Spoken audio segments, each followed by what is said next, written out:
Former Brexit Party MEP Anne Widdecombe called attempts to blame Brexit for Joe Biden's apparent refusal to sign a trade deal with the UK a farce. Anne Widdecombe has shut down the criticism that Brexit is to blame for everything while praising Britain's success with the vaccination programme and the new military agreement struck with Australia and the US.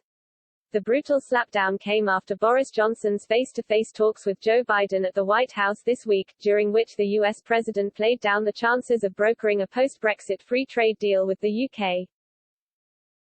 Speaking to Jeremy Vine on 5, Ms. Widdecombe said, "The fact is you've shown Obama.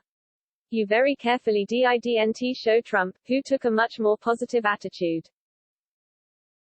Now we've got a president who's taking a not-so-positive attitude. We've known that. We've known that ever since Biden got elected. But I really think it is a farce to take one thing and say that was the whole point of Brexit, and if that doesn't happen, Brexit's failed." She went on, "Liz Truss has actually negotiated a few 100 trade deals. Nobody says, Brexit succeeded. We've had this recent submarine deal, nobody said, jolly good for Brexit. We had this vaccination success. Nobody said, jolly good for Brexit. Anything goes wrong, and people say, it's Brexit. It's failed." She added, "Now I think this was always going to be a tough one. I don't actually think it was ever low-hanging fruit.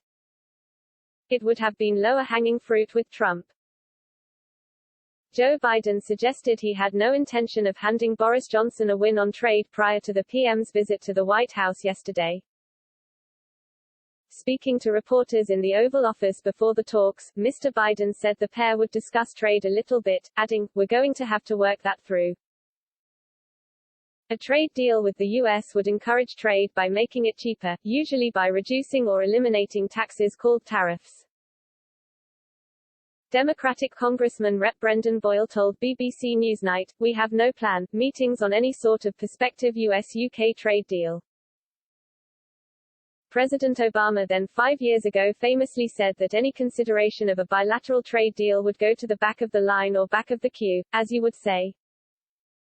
And that's no disrespect to the UK, it's just a reality of so many other competing priorities for us in Congress.